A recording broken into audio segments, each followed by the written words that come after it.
Hello, welcome back. Tactical Tuesday with Johnny Tiger on April 5th, 2022. Well, as most of you those of you that watched the previous two videos would know by now, Johnny Tiger uh, got messed up by the tiger, my cat. So now that the hand is it's still a bit swollen, and I still can't really make a full fist. The most I can do with my finger right now is like get it here, but it's getting better. It no longer hurt as much. I did have to get an antibiotic. This thing was horrible, horrible on Sunday. My hand was so swollen on Sunday. I ended up spending the whole day in emergency. So now these wounds are no longer so gruesome. Let's take a count at them. Okay, let's look at them. We got one. This is just on my forearm. We got one, two, three, four. Just on that one side. Five, six, seven, and eight. Right, just on the forearm and wrist. The eight uh, wounds. The eight scars. And then on the hand itself, on the index finger, that's one, two. These two are really bad. Three, one on the other side, three, and then on the other side of the index finger, and knuckle, four, five, another knuckle, six, and seven. So that's seven on the hand and finger, and eight on the forearm. That's how badly he messed me up. Uh, it wasn't pretty. Those of you who saw my video that day, no, it wasn't pretty. Okay, so I think this has been an interesting, somewhat disturbing, somewhat uncomfortable experience for both me and Tiger and everyone involved.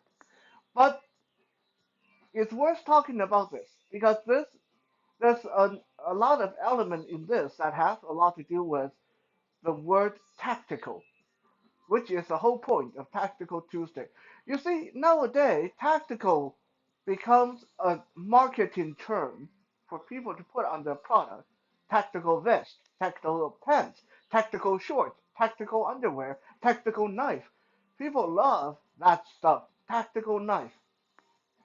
But if you really ask people what makes a knife tactical, they can really tell you. They can't. Okay?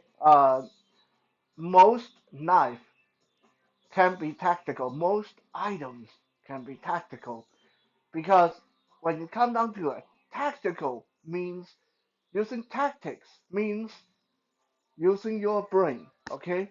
Your brain is the only thing you need to turn things tactical, and nothing else. Now, of course, having well-made stuff suited for the purpose helps. Okay, so I'm not saying that tactical knives are junk. I'm not saying that tactical underwears are no good. Some of these stuff are really well made, but they don't need the name tactical on them. They shouldn't need them. And please don't go out there and buy those $10 tactical batons. Those things suck. Okay, like you hit someone over the head with them, it's only good for one hit. So you better make sure the first hit going to work because after the first hit, those things fall apart.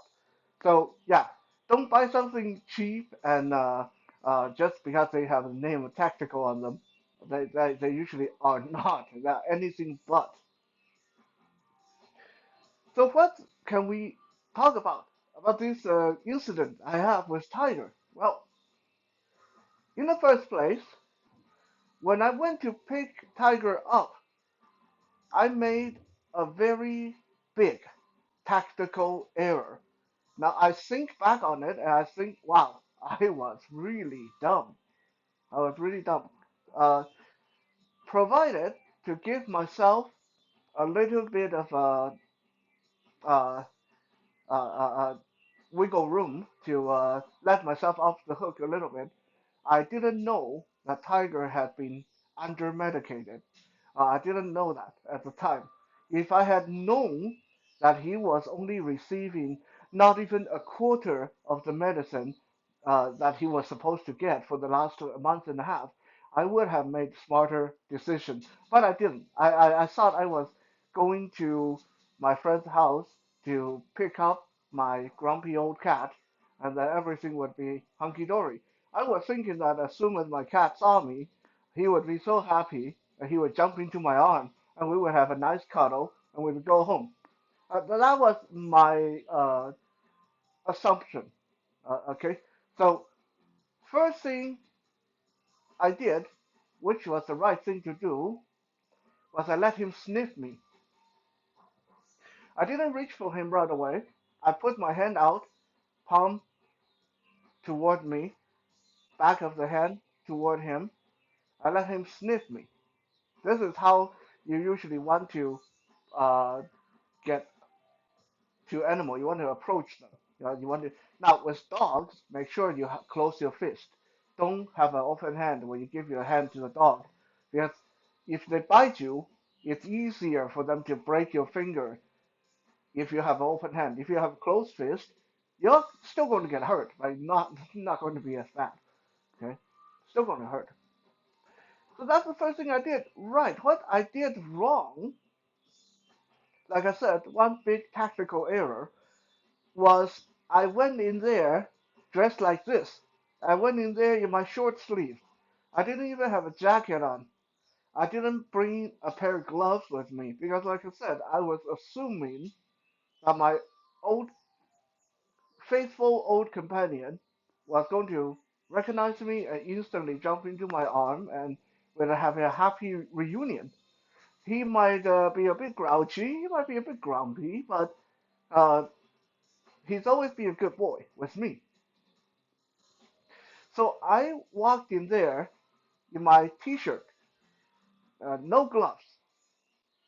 Tiger was crouched in between the fridge and the wall. It's like a corner, kitty corner, pun intended, kitty corner. The fridge and the wall. He crouched down there. It was very narrow, so I couldn't face him full on. If I could have, things would have turned out very differently because I would be able to get both hands into play. And as the first time he attacked me, I would be able to grab the back of his neck and get him under control. But because it was so narrow, or you can say because I'm so fat, I had to turn sideways and get into this really awkward crouch and reach down to let him sniff my hand.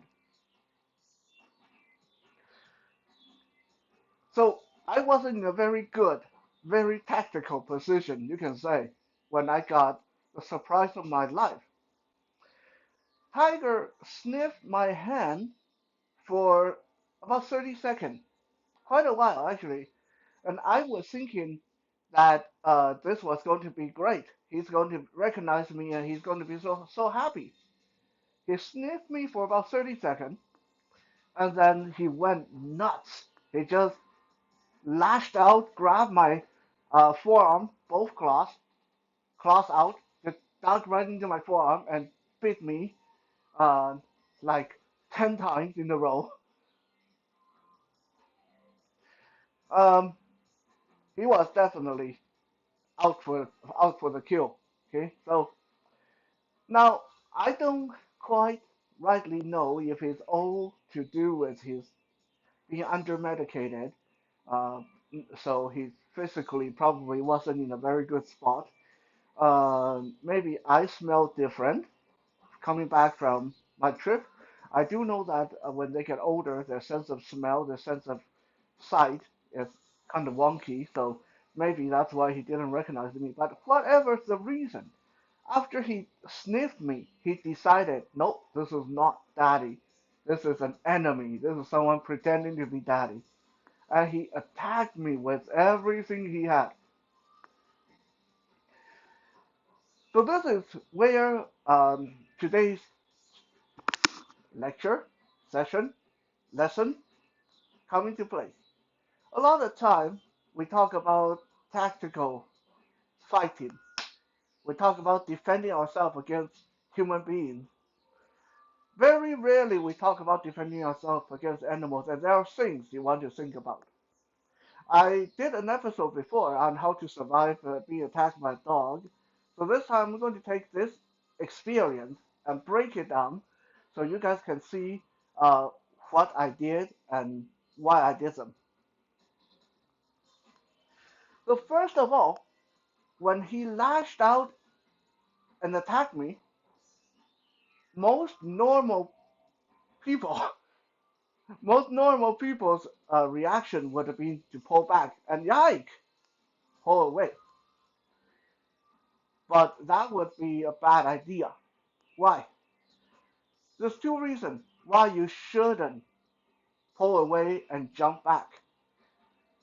One is, especially with a cat, they latch onto your hand with their claw. So the moment you pull away, that's when your skin and tissues get ripped wide open. Okay, so unless you're wearing long sleeve, unless you got protection on your arm, then pull back. Yeah, But if you got bare skin like I did, you want to quell that instinct. You don't want to pull back. Okay, because if you pull back, it's going to be really bad. Right? You're going to get ripped wide open. Number two, why you shouldn't pull back? Because the way Tiger attacked, if I would have pulled back, there's a big chance that I would have brought him with me. Okay, so there's a big chance that if I pull back, he would have come with my arm and come right onto my face. So that would be very undesirable for him and for me, right? So even though part of my brain screaming, pull away, pull away, pull away, get your hand out of there, I had to make the tactical decision to do something else because I did not want my arm to get ripped open. I did not want to bring him to my face. So I did the next best thing I could, since, like I said, I was turned sideways. I couldn't get my other hand in there to grab him. Uh, I did the next best thing, which was I slammed my hand down to the floor. I slammed my hand down to the floor, as most of you can see. Okay, let's look at this again. One, two, three, four, five, six, seven, eight. I got 8 wounds on my forearm and wrist, but only one come even came close to the underside of my wrist. And that's exactly why I did what I did. I put my hand down to the floor, protecting the inside of my wrist, because this is the danger part. When a cat is coming latched onto your hand, teeth and nails, the soft part of your wrist is what you need to protect. Okay, so that's what I did. I put my hand firmly down to the floor, protecting the underside of my wrist. He could bite the top side as much as he wanted. I conditioned my arm a lot. Anyway, so that's one of the important points. When you are being attacked by animal, make sure you know what you got to protect. Protect your face, of course. Protect the side of your neck. Protect the inside of your leg. Protect the inside of your wrist. The inside of your upper arm. All these vulnerable parts. Those should not be ripped open. Those you need to defend. Okay? They get you on the outside of the arm. They get you on the outside of the shoulder. They get you on the back, on the chest. It's okay. You got a lot of natural protection in those areas. Protect your stomach, of course, depending on how large the animal is, and protect your fingers. Now, my finger, as you can see, got really messed up. I did not protect my fingers adequately.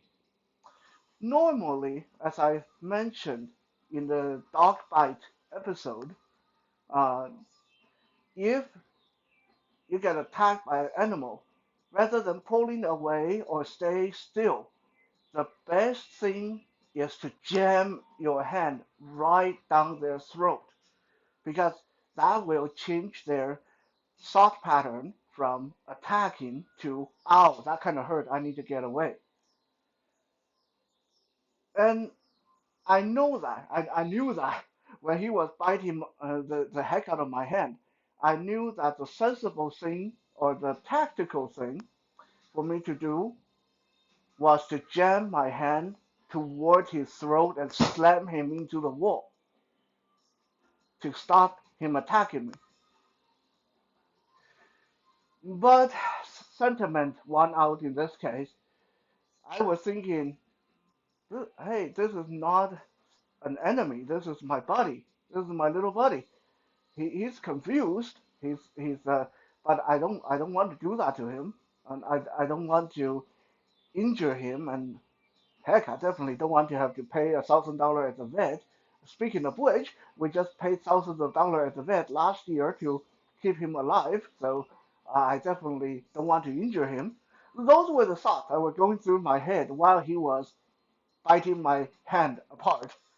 Uh, so yeah, that for what it's worth, I knew the tactical thing to do, but uh, my love and sentiment towards this cat prevented me from doing.